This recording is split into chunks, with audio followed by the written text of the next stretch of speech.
Olá pessoal, tudo bem? Sou o professor Gepeto de Física. Pessoal, preparei um materialzinho aqui de revisão, né, para a prova do Colégio Naval, para a prova de EAN, né? Então vamos lá, pessoal. Bom, primeira questão diz o seguinte: ó, um cinegrafista, ó, desejando filmar a fauna marítima de uma certa localidade, ele mergulhou até uma profundidade de 30 metros e lá permaneceu por cerca de 15 minutos. Qual foi a máxima pressão suportada pelo cinegrafista? Bom, pessoal, essa questão você pode fazer ela de duas maneiras diferentes, né? Ele quer a pressão máxima que ele suporta a 30 metros de profundidade. Primeira maneira, a pressão total que ele suporta lá no fundo do mar, né? Ou no fundo do lago, tanto faz, né? A pressão total que ele vai suportar lá no fundo é, pela lei de Stevens, é a pressão atmosférica, que eu vou chamar de P0, mais a pressão da coluna líquida, dGH, né? Seria uma maneira. Então, vamos lá, a pressão total que ele suporta lá no fundo vai ser pressão atmosférica, que é 10/5, mais pressão da coluna líquida, dGH, que é de densidade do líquido, né, que no caso é a água, 10/3.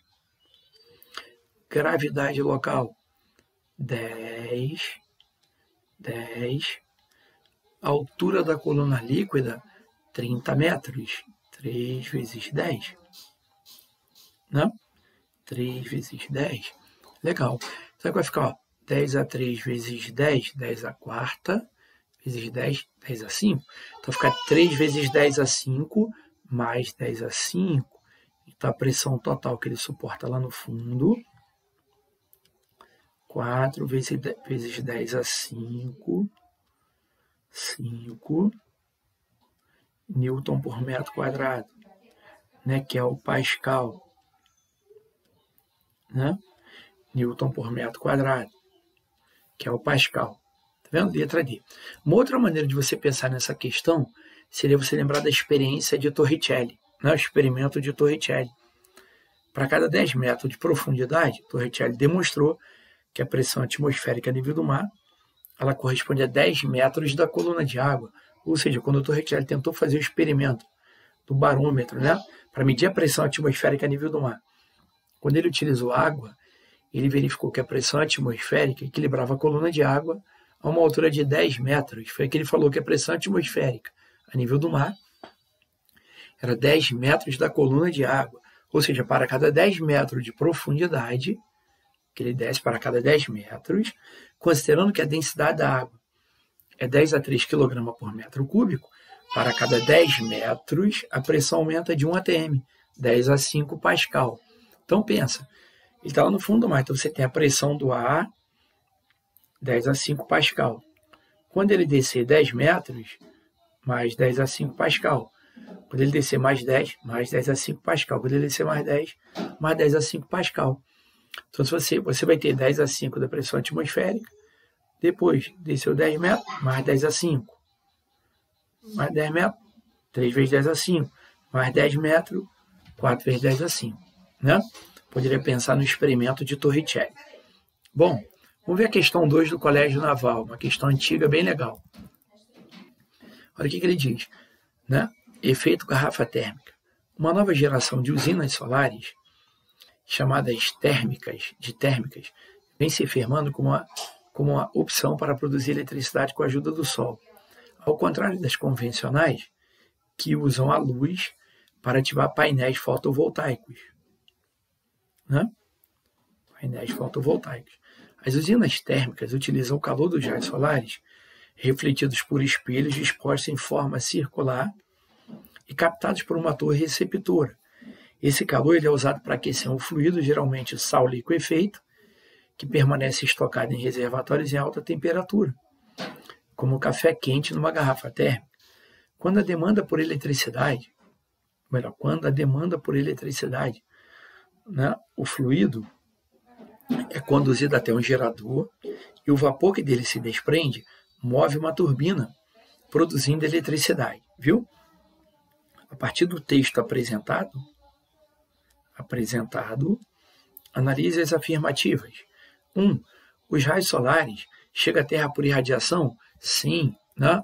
Radiação eletromagnética, verdadeiro, né? A energia proveniente do Sol chega à Terra por irradiação, verdadeiro. O aquecimento do fluido se dá por um único processo chamado condução? Não. Nos fluidos ocorre o processo da convecção, né, pessoal? Líquidos, gases e vapores. O calor se propaga nos líquidos, gases e vapores por convecção, não condução. 2 é falso. 3. A luz solar usada para ativar os painéis fotovoltaicos. A luz é uma onda mecânica? Não. A luz é uma onda eletromagnética. Né? Então, pessoal, na hora da prova, já sei que 2 e 3 são falsas. Eu já elimino algumas na prova. Ó. Já elimino D, já elimino E, já elimino a B e já elimino a A. Né? Pessoal, acabou a questão. Porque se a 2 e a 3 é falsa, observe. Aqui diz que a 2 é verdadeira, na B diz que a 2 é verdadeira, na C diz que a 2 é verdadeira, na D a 2 é verdadeira, na E também. Não é verdade. Né? Pronto, só pode ser letra C. Né? Vamos ver a 4. No gerador, ocorre uma mudança de estado físico chamada vaporização? Sim. Né? Transformação, passagem do estado líquido para o estado de vapor. Vaporização. Né?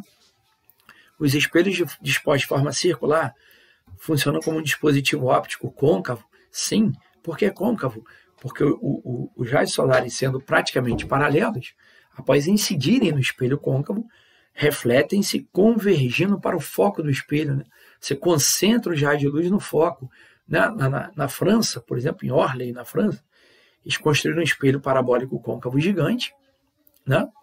Aí no foco do espelho eles colocaram um coletor solar, porque a radiação solar, ao atingir o espelho, reflete-se na superfície refletora do espelho. Né? O espelho tem um formato de um espelho, o dispositivo tem um formato de um espelho parabólico côncavo. Né? Aí ele incide no espelho, é refletido no foco. Legal? No foco dos espelhos. Né? Tranquilo, pessoal? Questão bacana. Né? Bom, vou fazer agora aqui a questão número 3, rapidinho, do Colégio Naval. Era para ser a 3, né? Botei errado aqui. Né? Bem básica, teórica. Olha o que ele diz. Com relação aos conceitos de física, assinale a opção correta. Em qualquer meio transparente, a propagação da luz sempre ocorre em linha reta? Mentira. Né? O princípio da relatividade diz que a luz pode fazer uma curva. A patinação sobre o gelo acontece porque o aumento da pressão exercida pelos patins altera a temperatura de fusão do gelo? Verdadeiro. Né? O aumento da pressão faz com que o gelo derreta. Né? Aquela camada de gelo que derrete e vira água é que faz ele escorregar sobre a superfície. Verdadeiro. As garrafas e outros objetos jogados no mar chegam até as praias transportados pelas ondas? Mentira. Onda não transporta energia, onda não transporta matéria, né, pessoal? Transporta energia e campos de força. No processo de eletrização por contato, o corpo que recebe elétrons fica negativo e o que perde fica positivo? Mentira. No contato eles adquirem carga de mesmo sinal. As bússolas magnéticas são muito importantes na navegação porque apontam precisamente para o polo norte geográfico? Mentira. Né? Tende a se orientar na direção do norte geográfico, porque ali está o polo sul magnético. Tá legal, pessoal? Daqui a pouco a gente volta fazendo mais alguns exercícios.